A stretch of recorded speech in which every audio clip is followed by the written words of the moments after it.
ఇప్పుడు ఈ ఇష్యూ ఏదైతే టోటల్ కాన్స్పర్సీ క్లోజ్ అయిపోయింది అనుకుంటున్నారు, వాణి సైలెంట్ అయిపోయింది అనుకుంటున్నారా మీరు? ఆవిడ సైలెంట్ అయిపోయిందా అవ్వలేదా అనేది మాకు అనవసరం అండి. ఏ ఇల్లు అయితే కోల్పోకూడదు అనుకున్నామో ఆ ఇల్లు అయితే మేము దక్కించుకున్నాము. ఏ రాజకీయాలు అయితే ఆమె నాశనం చేయలేదు ఆ రాజకీయంగా మళ్ళీ శ్రీనివాస్ గారు మళ్ళీ స్టార్ట్ చేస్తారు, మళ్ళీ ఎదుగుతారు, తన్ని మళ్ళీ అనుకున్న స్థితికి వస్తారు. నేను వచ్చాకైతే తను వెళ్ళిపోలేదు. నేనే ఇంకెక్కడ ఉంటే నేను బాన్ చేశాను, నేను ఏమైనా చేస్తాను ఇంకా బాన్ చేస్తే తను భయపడి వెళ్ళింది. నేనైతే డోర్స్ అవి లాక్ చేసుకుని నా ఇల్లు నా పొజిషన్ లోకి తీసుకురావడం జరిగింది. ఆమె ఇంకా ఎలాంటి స్టెప్స్ వేస్తుందో చూడాలి. ఈ టోటల్ కాన్ఫరెన్స్లో గేసల హైందవి ఆవిడ ప్రవర్తనపై మీరేమంటారు? Same as mother as daughter. ఆమె తల్లి ఎలా ఉందో ఆమె పిల్లలు కూడా అలాగే ఉన్నారు. ఎందుకంటే ఫాదర్ కి అలాగా చేయడం అనేది కరెక్ట్ కాదు.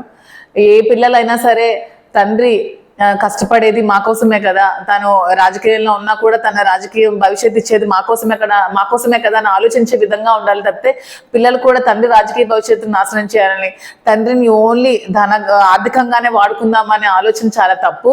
అది పిల్లలకు కూడా అలా చేసి ఉండకూడదు. శ్రీనివాస్ గారు కూడా చాలా బాధపడ్డారు. అతని వైఫ్ అలా చేయడం వల్ల ఏ రోజు కూడా బాధపడలేదు, కానీ పిల్లలు అలా చేయడం తను చాలా బాధపడ్డారు. అరే నా పిల్లలు కూడా నన్ను ఎలా చేస్తున్నారని బాధపడ్డారు.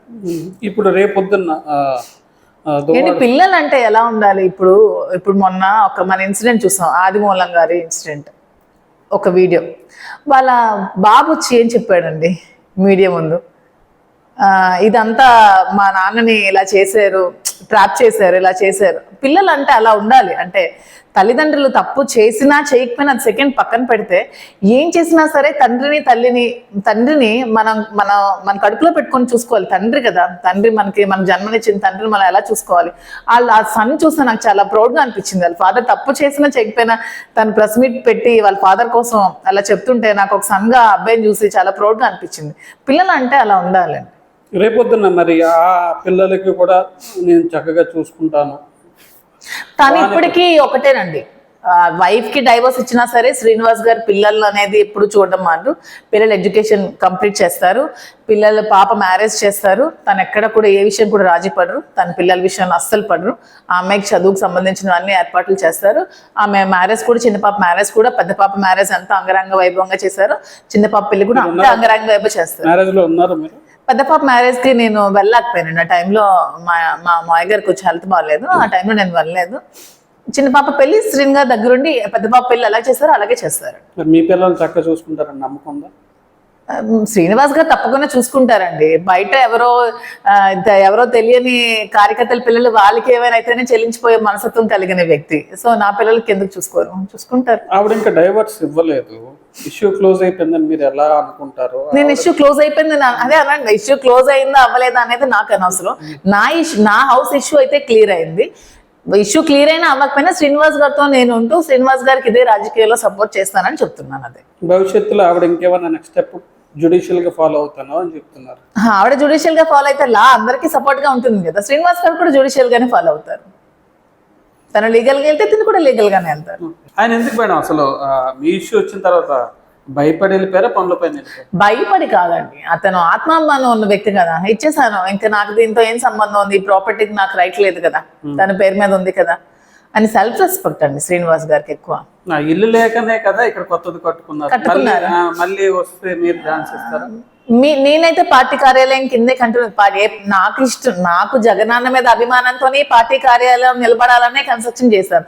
సో ఆ పార్టీ కార్యాలయంగా ఇది కంటిన్యూ చేయాలని. రెంట్ 1 రూపీ రెంట్ చాలు. 1 రూపీ రెంట్ చాలు. ఇవన్నీ మళ్ళీ పార్టీ కార్యాలయంగా కంటిన్యూ చేయమని నేనైతే రిక్వెస్ట్ చేస్తున్నాను. లిటరల్లీ బెగ్ చేస్తున్నాం మేమంతా, మేము కార్యకర్తలు అందరూ అడుగుతున్నాం. తను ఇంకా ఎలా రెస్పాండ్ అవుతారో చూడాలి. కొన్ని బిజినెస్ వర్క్ లో ఉన్నారు, అది కంప్లీట్ ఖచ్చితంగా వచ్చి. ఈ నేపథ్యంలో ఎంత రప్చర్ జరిగింది, కార్యకర్తలు అంతా డిస్టర్బ్ అయ్యారు. మీరు ఒక కార్యకర్త, భవిష్యత్తులో ఎంత రప్చర్ తర్వాత టెక్కల్లో వైసీపీ జెండా ఎగరడం సాధ్యమంటారు? టెక్కల్లోనే కాదు, స్టేట్ లో కూడా మళ్ళీ ఖచ్చితంగా వైసీపీ జెండా ఎగురుతుంది. టెక్కల్లో కూడా ఈసారి ఎగురుతుందండి, కంపల్సరీ ఎగురుతుంది. మొన్న చూసారు, ఆల్మోస్ట్ ఎడ్జ్ వరకు వచ్చారు శ్రీనివాస్ గారు. ఖచ్చితంగా వైసీపీ జెండాను ఎగురవేస్తారు. అప్పుడు ఇంకా ఫుల్ ఫ్లెజ్డ్ గా నేను లేను, ఇంకా నేను వచ్చి 2 years అయింది.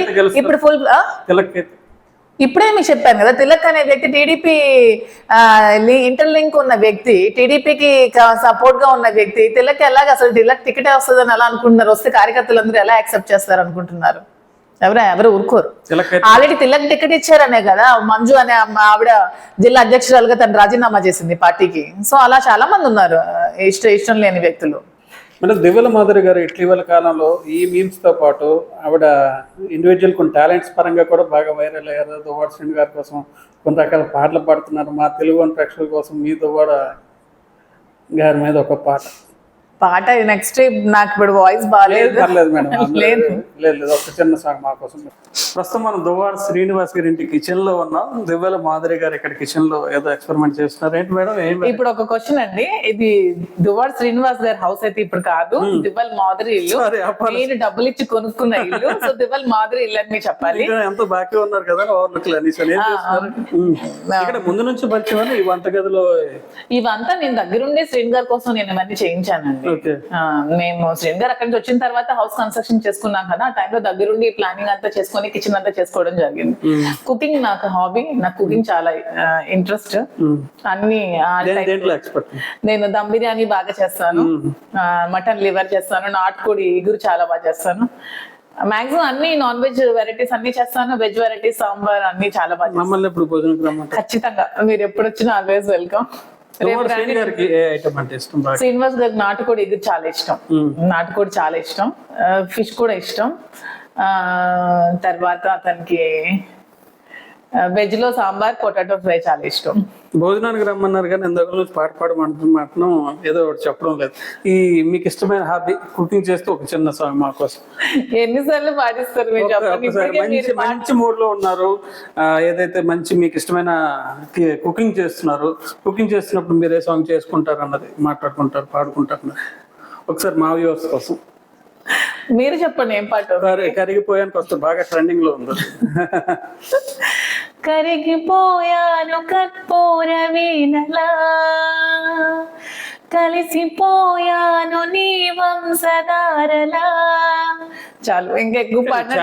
చాలా బాగుంది మేడం వాయిస్. మీరు అనవసరంగా అంటే ఆ కెరియర్ అటువైపు అది కూడా దృష్టి పెడితే ఇంకా ప్రొఫెషనల్ అయిపోతారు. ఎందుకు అటు ఆలోచనలు అటువైపు? చాలా బాగుంది గొంతు, నిజంగా ఏదో ప్రొఫెషనల్ పాడుతున్నట్టు. అలా ఏం లేదు, పర్వాలేదు, నార్మల్ గా. అటు ట్రై చేయలేదు, ఓన్లీ డాన్సింగ్ ఒకటే అనుకున్నారు కానీ. నాకు భరతనాట్యం అండి డాన్స్ కూడా, వెస్టర్న్ డాన్స్ అన్నీ కాదు. డాన్స్ లోకి సరదాకి ఏదో టైం లో చేసింది, దాన్ని కూడా వైరల్ చేస్తారు బాగా.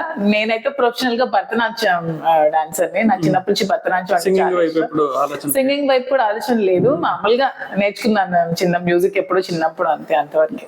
Okay madam, thank you.